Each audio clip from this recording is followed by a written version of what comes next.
은혜 안에 있을 때 더욱 조심해야 합니다.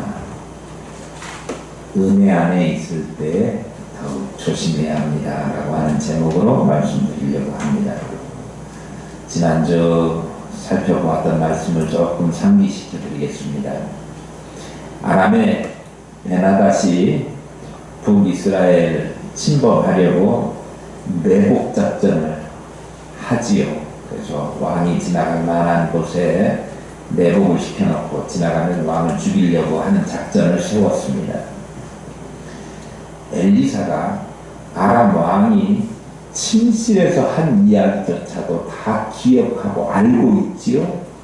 그러니까 아람 군사가 매복하는 곳에 가지 말라고 북이스라엘의 여호람 왕에게 귀뜸을 해줍니다.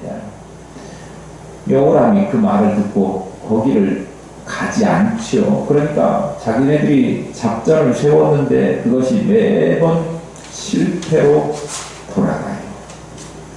그러자 아람 왕은 엘리사 이놈을 잡아서 죽여야 우리가 다른 일도 하겠다, 그런 생각이 들어서 엘리사를 먼저 잡아 죽이려고 도단에 말, 병거, 군사들 몽땅 보내가지고 잡아오도록 그렇게 성을 포위했습니다.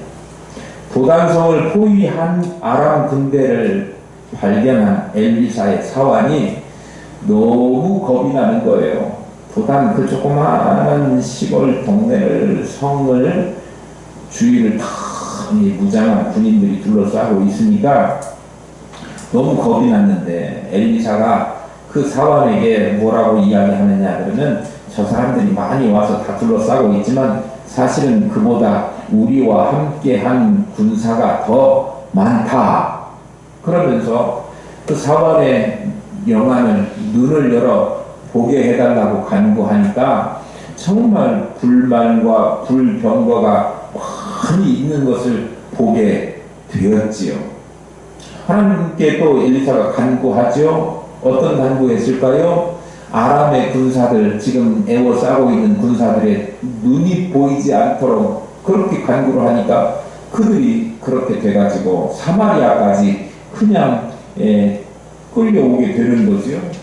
사마리아에 도착해서 다시 눈을 열어보게 해달라고 그러니까 어휴, 우리가 적진에 와 있네, 우리는 다 죽었구나, 이렇게 생각하고 있는 판에 왕도 여호람 왕도 저들을 죽이자 이렇게 했는데 죽이지 않고 엘리사가 뭐라고 이야기해요? 저들을 잘 먹여가지고 돌려보냅시다. 그래가지고 그들을 잘 먹여가지고 다시 아람으로 되돌려 보냈습니다. 선대한 거지요.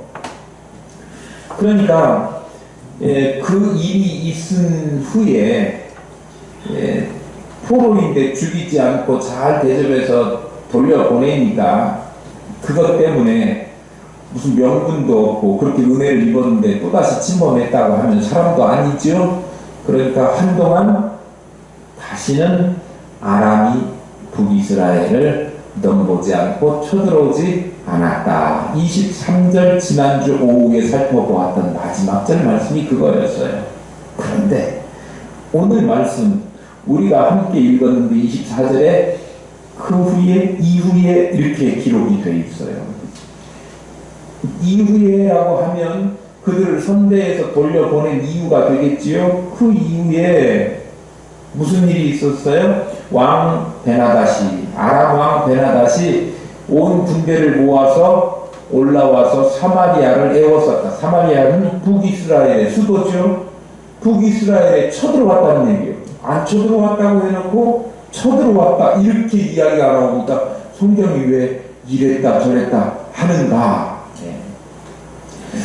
그렇게 오해하실 수가 있는데 오늘 우리 성경에 이후에라고 번역되어 있는 이 말은 히브리어로 와헤이라고 하는 접속사인데 이 말이 물론 그 후에라고 하는 시간의 인과관계를 나타내는 접속사이기도 하지만 때로는 앞에 했던 말하고 화제를 전환해가지고 다른 이야기를 꺼낼 때도 한편 뭐 이런 식으로 이야기할 때 사용되는 접속사이기도 합니다. 한동안 쳐들어오지 못했는데, 그런데 이제 아람이 북이스라엘 사마리아를 다시 군사를 모아와가지고 애워쌌다, 이런 말이 되는 거예요. 그러니까 여기에 쓰인 이후에라고 하는 의미를 우리 한국말로 쓰니까 시간이 흘러갔다라고 하는 의미로 이해하기가 쉬운데, 사실은 그보다는 앞에 나온 이야기하고는 상이한 이야기가 나온다라고 하는 의미로 받아야 된다는 거예요. 오늘 본문의 사건은 엘리사 후기에 있었던 이야기입니다. 그러니까 사마리아에 왔다가 선대를 받고 아람으로 다시 돌려간 일이 있은 후에 상당히 적어도 수년이 흐른 다음에 있었던 이야기가 오늘 이야기예요. 지난 주일에 오후에 살펴보았던 북이스라엘의 여호람 왕이 엘리사가 그들을 죽이지 말고 살려서 보냅시다 라고 하는 요청을 받아들여가지고 포로를 죽이지 않고 선대에서 돌려보낸 이후로 한동안은 아람이 북이스라엘을 침범하지 못했는데, 원수까지도 후대에서 살려보내준 북이스라엘의 그 배포 혹은 뭐 태도, 이런 것에 기가 눌려 있었던 것은 물론이거니와, 또한 그들이 비록 하나님을 모르는 사람이었다고 할지라도 적어도 은혜를 받았으면 그 은혜에 대한 보답으로 뭔가 자기들도 이렇게 행동해야 된다라고 하는 깨달음, 양심의 깨달음을 그들이 가졌기 때문에 한동안 침범하지 못했다고 하는 거예요. 그런데 그것도 시간이 조금 지나고 나니까 그 양심이라고 하는 것이 부패한 양심이어서 그야말로 알량한 양심이었다라고 하는 사실이 오늘 본문에 드러나고 있는 셈이지요. 도무지 선이라고는 행할 수 없는 그들의 양심, 자기들의 이기적인 목적을 달성하기 위해서 어느덧 자기들이 받았던 그 은혜, 선대, 이것을 다 잊어버리고 자기들이 하는 것은 무조건 옳은 일이다, 정당하다라고 하는 합리화의 길을 택하고 북이스라엘을 다시 침범하게 된 것입니다. 북이스라엘의 은혜를 입은 지 수년이 지나니까 은혜를 망각하고 침범해왔고, 그런 거 보면 이 양심이라고 하는 것이 정말 잠깐은 양심적으로 행동하는 것처럼 보여져도 결국은 자기들의 본래의 악한 그 습성, 악한 마음이 다시 재발되고 재현된다라고 하는 것을 알 수 있습니다. 우리들이 기억하고 알아야 될 것은, 하나님을 모르는 악인들, 그 사람들은 자기 스스로는 자기의 악한 습성, 이것을 버릴 수 없다. 얼마 전에도 제가 이 말씀을 드린 적이 있습니다. 교육을 통해서도 할 수가 없고, 또는 제도, 형벌, 교도소 이런 것을 통해서도 할 수가 없다라고 하는 말씀을 드린 적이 있는데요. 교육을 통해서 할 수 없다고 하는 증거가 뭐냐 그러면, 교육을 받은 사람들 중에 잘 훈련되어져서 법대로 질서를 지키며 사는 사람들도 있지만, 그렇다고 하면 교육을 많이 받으면 정말 더 양심적으로 살고 더 착하게 살아야 될 것 같은데, 교육을 많이 받은 사람들이 오히려 더 지능적으로 부도덕하게 또 악한 일을 하면서 사는 예가 많이 있다라고 하는 거예요. 교육받은 사람들이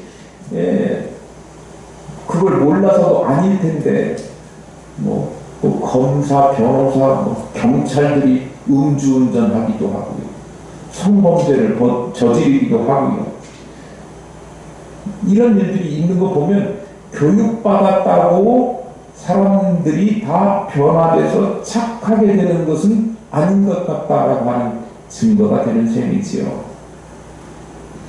교도소 교정시설에서 교정을 받았는데 우리나라가 재범률이 꽤 높아요. 겁이 나가지고 다시는 안 들어와야 되겠다라고 마음 먹는 곳이 그곳이랍니다. 그런데 우리나라 물론 범죄의 종류에 따라서 경제사범 또는 윤리성범죄사범 또는 청소년 범죄 뭐 이런 종류별로 재범률이 좀 다르긴 하지만 그래도 전체적인 맥락에서 보면 재범률이 56%에 달한다고 합니다. 56%, 44%는 그래도 교화가 되네. 그렇게 생각하실지 모르지만 그 56%가 굉장히 높은 퍼센트의 재범률이라고 하는 거죠. 잘못해서 다시는 여기 안 들어와야지 해놓고 또 나와가지고는 나오자마자 몇 시간, 며칠도 흐르지 않은 사이에 옛날에 범죄했던 그 일을 또 하는 것이 사람이라고 하는 거예요. 그러니까 악한 성품을, 악한 마음을, 악한 본성을 사람이 교육을 한다고 또는 형무소에다가 교도소에다가 가둔다고 교정시설에 수용을 해가지고 일정한 시간 교화를 시킨다고 해서 그게 완전하게 고쳐지지 않는다라고 하는 사실이에요. 사람을 근본적으로 바꿀 수 있지가 않다. 일시적으로 사람을 변화시킬 수 있을지는 몰라도 근본적으로 바꿀 수는 없는데 죄의 본성을 가진 사람을 악한 그런 사람들을 의의 사람으로 바꿀 수 없기 때문에 그렇습니다. 교육이나 법적 제재가 단지 본성을 잠시 억제할 수 있을 뿐이라고 하는 거예요. 악한 사람들 스스로 자기의 나쁜 버릇을 그래서 우리 속담에 그런 말도 있지 않습니까? 개버릇 나 못 준다. 악한 자가 악한 습성을 버리고 새 사람이 될 수 있는 길은 다른 길이 없고 오직 한 가지 뿐입니다. 성령께서 성령께서 고쳐주실 때 바꿀 수 있다라고 하는 사실입니다. 물론 인간의 몸은 물론이거니와 인간의 마음까지도 지으신 하나님의 영이신 성령께서 악한 사람들 가운데 역사하셔서 권능으로 그의 마음을 완전히 새롭게 변화시켜 주실 때만 그가 달라질 수 있다라고 하는 거예요. 죄의 본성을 버리고 새로운 사람으로 의의 사람으로 거듭나게 될 수 있다라고 하는 사실입니다. 오늘 우리가 이 자리에 앉아있는 죄인에서 의인으로 변화돼서 이 자리에 앉아있는 자체가 성령께서 강권적인 역사로 해주신 결과 아닙니까? 디도서 3장 5절 말씀에 오직 그의 긍휼하심을 쫓아 중생의 씻음과 성령의 새롭게 하심으로 하셨나니 그렇게 말씀하고 있습니다. 성령께서 새롭게 하심으로만 가능하다라고 하는 사실입니다. 그렇기 때문에 악인이 스스로가 변화돼가지고 착하게 의롭게 될 수 있다라고 하는 기대 자체를 하지 말아야 합니다. 기대할 수 없어요. 교육이나 법적 제재를 통해서 할 수 있다라고 기대를 하는 것도 무리입니다. 왜냐하면 결과가 지금 그렇게 나타나지를 않잖아요. 물론 그렇다고 해서 교육 무용론을 제가 이야기하는 것은 아닙니다. 교육이나 교정시설을 만들어서 범죄자들을 악한 사람들을 수용함으로 해서 일시적인 어떤 악한 일에 대한 억제 효과가 없는 것은 아니거든요. 그러나 근본적인 변화를 가져올 수는 없는데 이 근본적인 변화를 가져올 수 있는 방법은 성령께서 그의 심령을 뜯어 고쳐 주셔야 악에서 선으로 악에서 의의 사람으로 바꾸어질 수 있다라고 하는 거예요. 그래서 우리는 성령의 역사로 근본적인 변화에 기대를 가져야 한다라고 하는 거예요.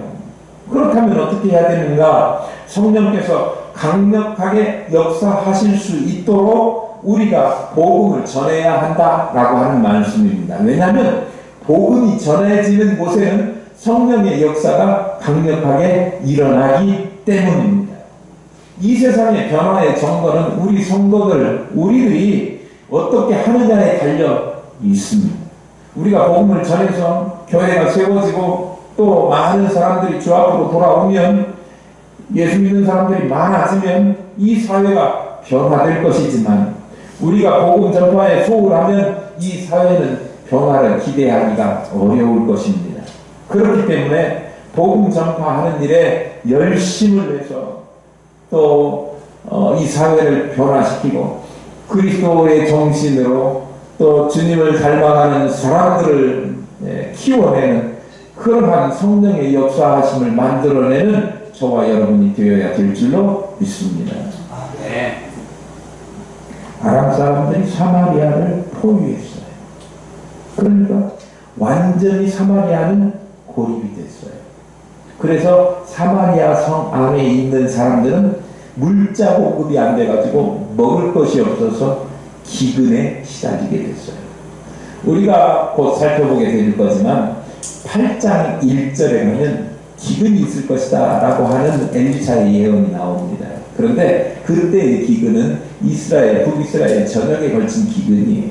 근데 여기는요, 아람이 침범해서 포위해서 외부와 물자 교환 반입이 안 되기 때문에 일어나는 굶주림과 그리고 물가 폭등이 일어난 거기 때문에 그거하고는 종류가 좀 다른 굶주림이라고 볼 수 있습니다. 어쨌건 아람이 사마리아를 에워싸니까 외부에서 들어오지도 못하고 안쪽에서 바깥쪽으로 나가지도 못하는 도감에 든 쥐 형국이 되었습니다. 완전히 고립된 이 사마리아는 극심한 민생고 생활고를 겪게 돼요. 그러니까 당연히 물가는 오르고 천정부지로 뛰어오르게 되는 거죠. 25절을 보겠습니다. 한번 같이 읽어볼까요? 시작. 아람 사람이 사마리아를 에워싸므로 성중이 크게 줄여서 나무머리 하나에 은 80세겔이요 비둘기똥 4분의 1 값에 은 5세겔이라 하니. 아람 군대가 사마리아 성을 에워싸니까 외부로부터 완전히 고립되어가지고 물자도 반입이 안 되고, 그러니까 물가는 당연히 폭등하게 되었습니다. 나귀 머리 하나에 얼마라고 그랬지? 은 80세겔.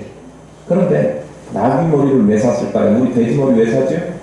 눌러가지고 그 수육 뭐라 그래, 그 머리고기 먹으려고 그러잖아요.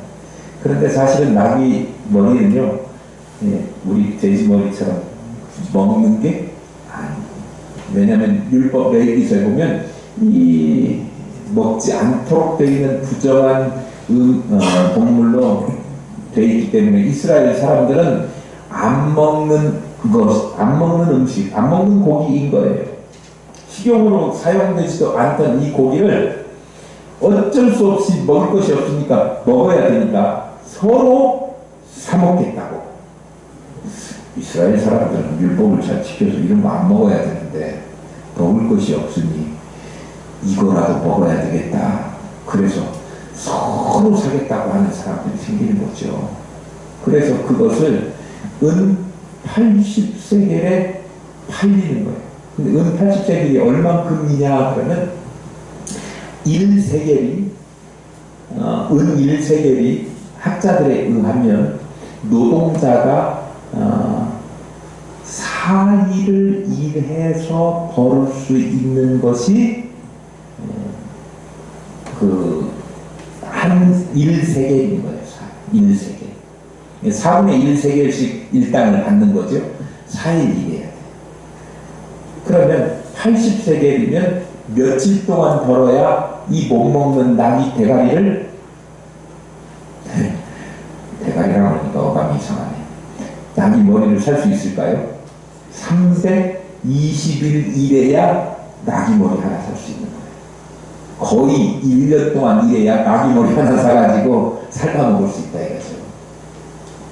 그 다음에 비둘기똥이라고 나왔네요. 비둘기똥을 어떻게 먹어요? 근데 우리 성경에 비둘기똥이라고 기록되어 있는데 예전 성경에는 뭐라고 기록되어 있냐면 합분태라고 기록이 되어 있어요. 합분태. 정확하게 어떤 콩을 이야기하는지는 저는 잘 모르겠어요. 그런데 우리가 선입회 하는 것처럼 뭐 콩 종류인데 꼭 콩 종류라고 추정할 수는 없는 게 학자들마다 이것이 뭔지 의견이 분분해요.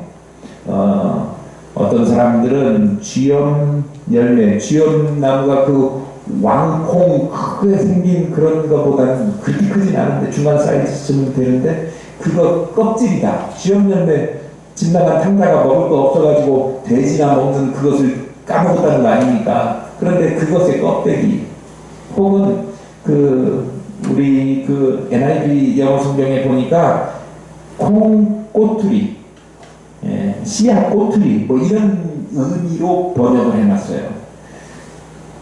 그러면 보통은 그거 먹어요, 안 먹어요? 안 먹고 버리는 거죠. 버리는 건데 그것조차도 삶아서 먹어야 될 만큼 너무 먹을 것이 귀한데 그래서 그것 값이 얼만큼 됐느냐 그러면 오늘 보니까 얼만큼이라고 그랬어요? 네, 5세겔. 5세겔이면 4일 해야 1세겔이니까 20일 벌어야 콩꼬투리 그것을 사는데 그게 얼만큼 양이냐 그러면 4분의 1 값이 아니고 갑이라고 하는 단위가 부피를 나타내는 단위인데 그것이 추정해보면 오늘날 1.2리터 정도 된다고 합니다. 1.2리터 정도. 요만큼의 며칠 20일 일해야 20일이면 일당 20일이니까 요새 일당 얼마씩 줍니까? 어떤 사람들은 15만원 준다고 하기도 하고 어떤 사람들은 20만원 줘도 안 간다고 하는 사람이 있어요. 요새 너무 더워가지고 우리는 그냥 10만원씩 해서 합시다. 10만원씩 10만원씩 하면 하루에 10만원씩 20일 벌면 200만원. 비둘기가 똥 싸가지고 나온 꼬투리 같은 거 먹지도 못하는 아주 식료품이라고 말하기도 어려운 그런 것들 먹지도 안하고 버렸어야만 하는 그런 나귀 머리 이런 것들도 정말 어마어마한 값이에요. 요새 물가가 비싸져가지고 수박이 5만원이라니 요새는 수박 껍질 한 번만 만져도 150 내라고 그렇게 생겼어요. 물가가 너무 많이 올랐죠. 그런데 우리 수박 한 덩이에 5만원과는 비교도 안 되는 거죠.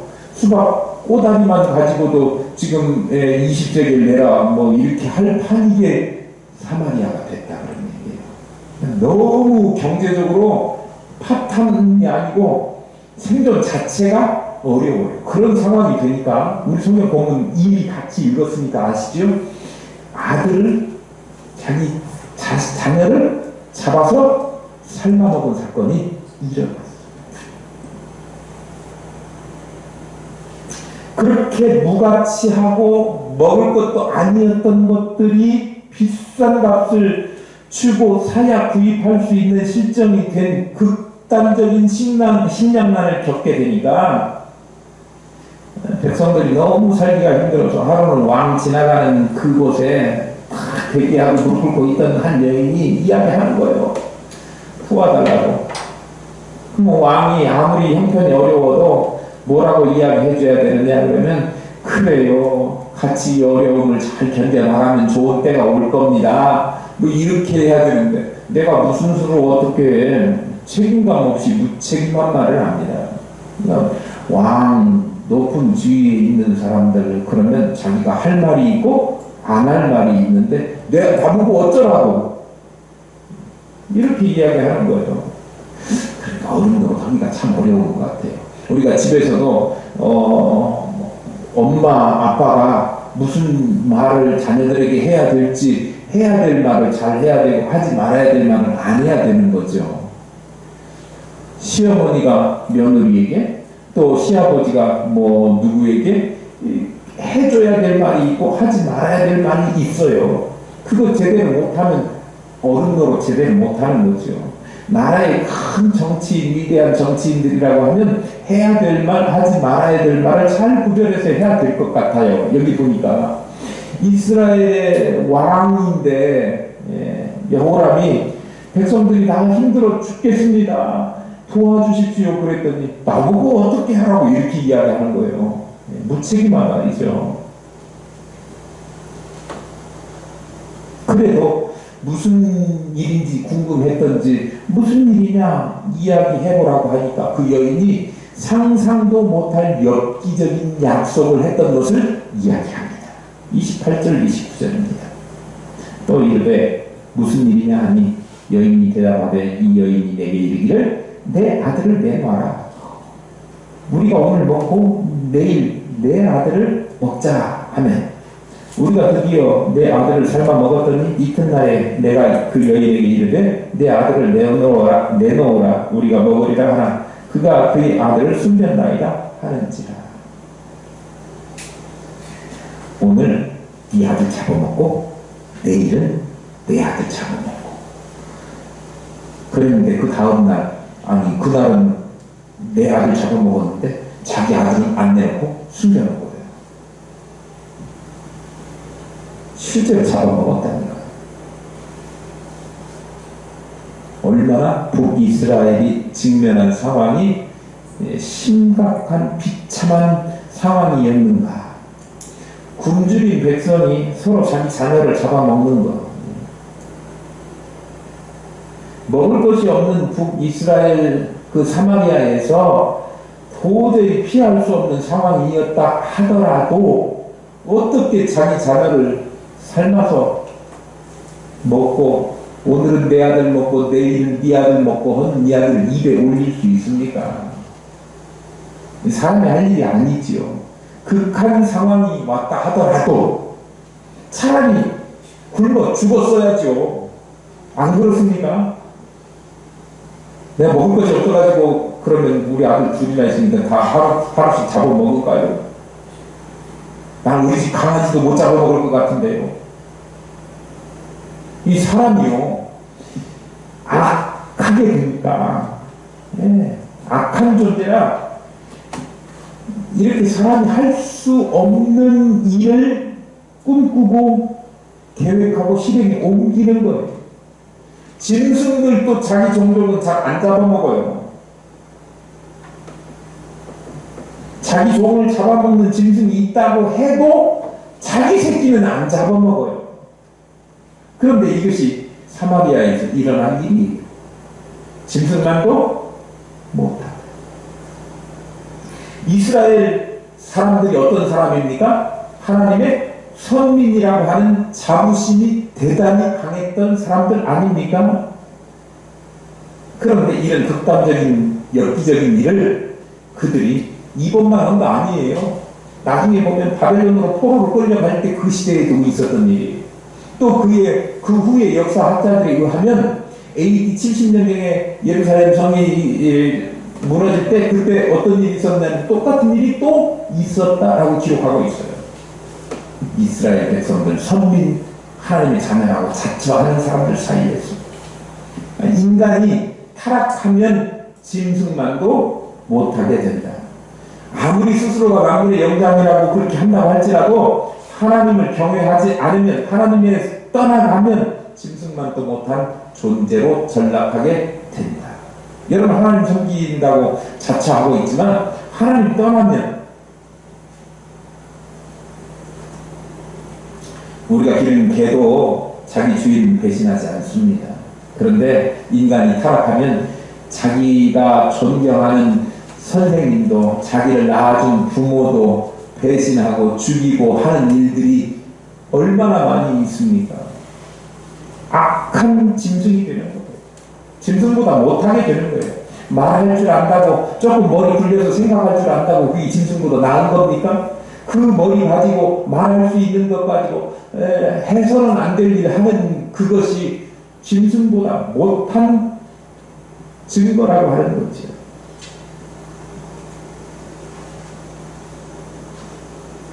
이번에 보니까 관악산에 대낮에 여인들을 끌고 가가지고 주먹에다가 그 뭐라고 하는지 어떻게 내가 찾아봤는데 잊어버렸는데 또 이거 끼워가지고 그냥 주먹으로 때려도 아프잖아요. 남자가 여자 때리면 얼마나 아픕니까? 여자가 남자 때려도 아픈데 남자가 여자를 때리면 얼마나 아프겠어. 근데 거기다가 뭐 이 가락지 이 사이사이에다 끼워갖고 쇠붙이로 된 거 한 대 맞으면 뼈가 부서지게 생겼어요. 왜? 러클? 네. 또 들으면 잊어버려. 그걸 끼고 사람을 때려가지고 혼술하는 걸 며칠 동안 병원에 있었는데 그러다 결국은 죽었다고 방송에 나오더라고요. 어떻게 그럴 수 있습니까? 그냥 경악을 금치 못하고 어저께 날도 더운데 그냥 너무 덥더라고. 혈압이 올라가고. 지혜가 있다고 말할 줄 안다고 짐승보다 나은 게 아니에요. 가인의 후예인 라멕은 사람을 죽이고 뻔뻔하게 가인을 죽은 자는 벌이 7배요 자기를 죽인 자는 몇 배? 77배. 그렇게 어먼소리 하고 다녔어요. 자기의 잔인함을 오히려 자랑스럽게 뻔뻔하게 자랑하고 다녔다는 거죠. 이것이 뭐예요? 인간의 타락한 모습. 인간이 타락해서 하나님을 경외하지 않으면 짐승보다 못하게 된다고 하는 거예요. 우리는 어떤 사람들입니까? 하나님을 경외하는 사람이에요. 그렇기 때문에 세상의 악한 자들과 구별된 삶을 살아야 하고요. 우리가 그 악을 저지르지 않는 선에서만 머무르는 것이 아니라 우리는요, 거룩한 삶을 살아야 될 하나님의 형상을 지닌 하나님의 백성, 하나님을 섬기는 사람들이기 때문에 자신의 유익을 따라서 사는 사람이 아니라 다른 사람들에게 유익을 끼치기 위해서 선을 적극적으로 행하면서 희생할 수 있는 주님 닮아가는 하나님의 형상을 가진 사람으로 살아가야 되지 않겠습니까?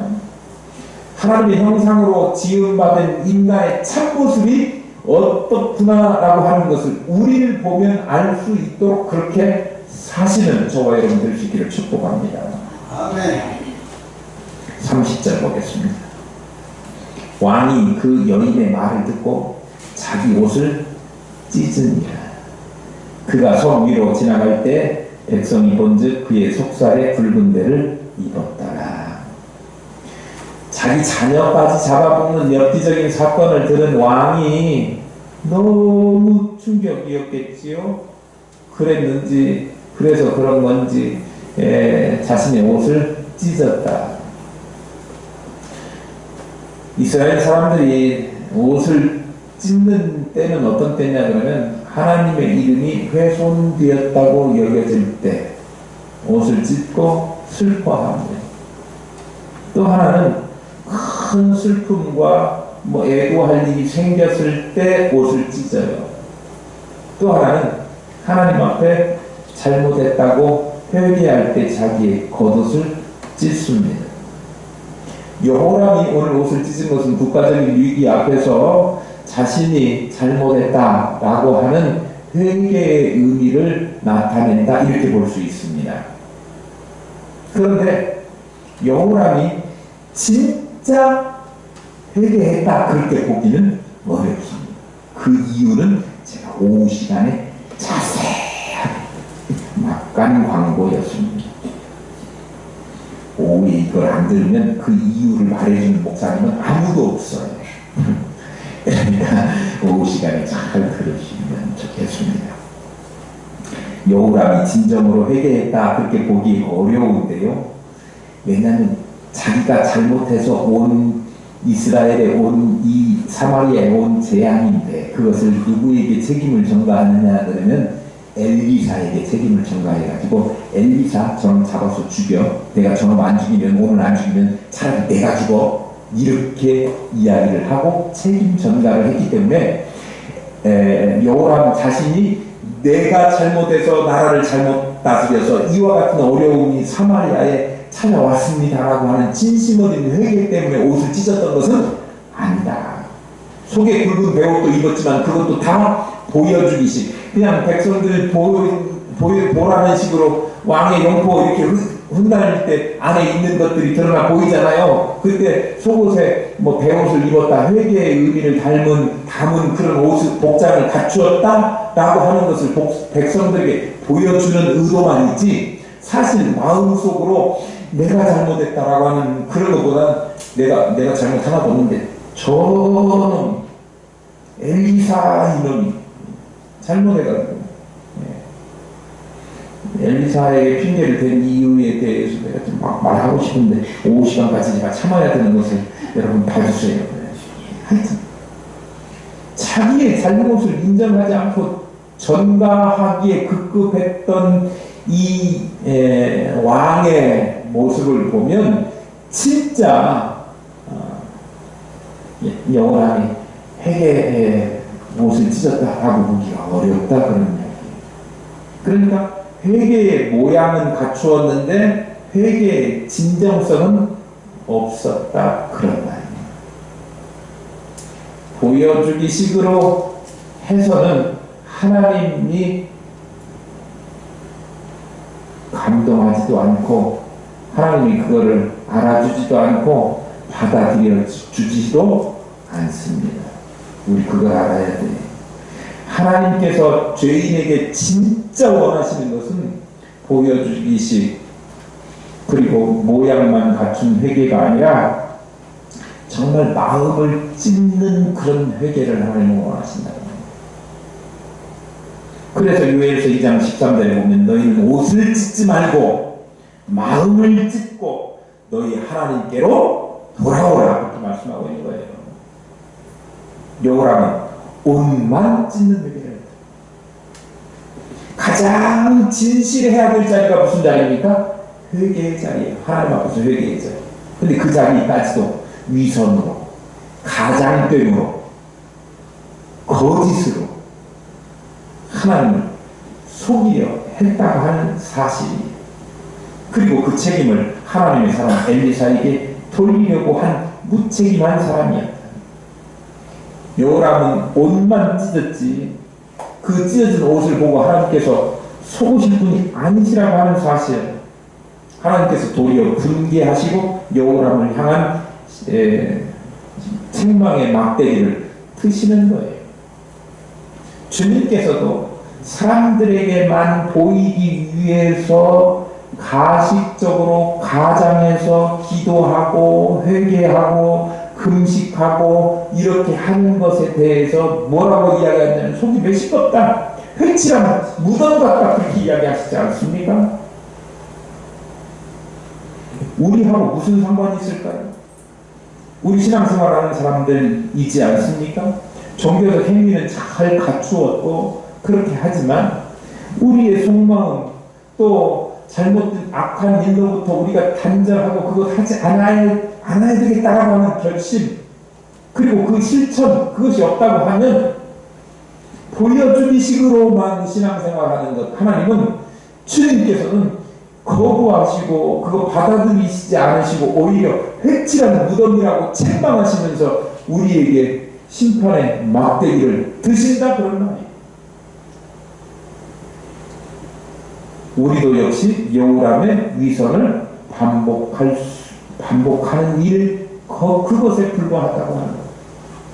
그러니까 우리가 하나님 앞에서 정직하게 자신의 부족함과 연약함을 돌아보고 정직하게 하나님 앞에 용서를 구하면서 그 죄악으로부터 완전히 떠나는 삶을 살 때 그리고 그러한 결단을 할 때 하나님께서 진정 원하시는 마음을 찢는 회개가 그런 말씀이 하나님을 기쁘시게 하는 회개죠. 이런 회개가 있을 때 우리를 용서하실 뿐만 아니라 우리에게 은혜를 베푸셔서 새로운 삶을 살아갈 수 있도록 새 힘을 부어 주십니다. 오늘 제목은 어디로 갔을까요? 이제 말씀드리려고 합니다. 여호람 당시에 북이스라엘에 닥친 엄청난 재앙의 원인은 이스라엘 백성들 선민이 하나님의 말씀대로 순종하지 않았기 때문에 은혜를 저버리고 죄를 범했기 때문에 온 것입니다. 하나님은 우리의 연약함을 아시기 때문에 우리가 잘못했다고 해서 무조건 심판의 막대기를 드시는 것은 아닙니다. 하나님은 죄에 대해서 오래 참으시고 길이 참으시고 각양의 좋은 은총을 베풀어 주셔서 우리를 깨닫도록 돌아오도록 촉구하십니다. 그러나 하나님께서 우리가 돌아오지 않으면 악인의 죄를 없다고 하고 수수방관하고 멀리 기억하지 않으시는 게 아니라 돌아오지 않고 회개하지 않으면 끝까지 묵과하지는 않으시는 하나님. 왜냐하면 하나님은 사랑의 하나님이시기도 하지만 공의로운 하나님이시기도 하시기 때문입니다. 하나님의 은혜에도 불구하고 계속해서 하나님의 뜻을 거스리고 죄 가운데 행하면 정하신 뜻을 따라서 정하신 때에 심판의 막대기를 반드시 드십니다. 그러니까 오늘 은혜의 때, 편안한 때, 우리에게 아무것도 일어나지 않는 일상이 반복된다고 할 때에 나도 오히려 하나님을 더욱 경외하고 구별된 삶을 살고 우리 가운데 묻은 먼지와 죄악이 무엇인지를 발견해서 그것들을 하나님 앞에 회개하고 용서함을 받고 그리고 하나님께서 주신 은혜가 지속될 수 있도록 하나님의 도우심을 구해야 한다라고 하는 사실입니다. 죄가 있다면 마음을 찢는 회개를 통해서 하나님 앞에 돌아오고 하나님을 경외하며 그의 말씀에 순종해야 하는 거예요. 그러니까 은혜 주실 때, 기회 주실 때 더욱 조심하고 살펴서 우리가 하나님을 기쁘시게 하나님의 뜻에 맞게 살아가는 저와 여러분 될 수 있기를 축복합니다. 아멘.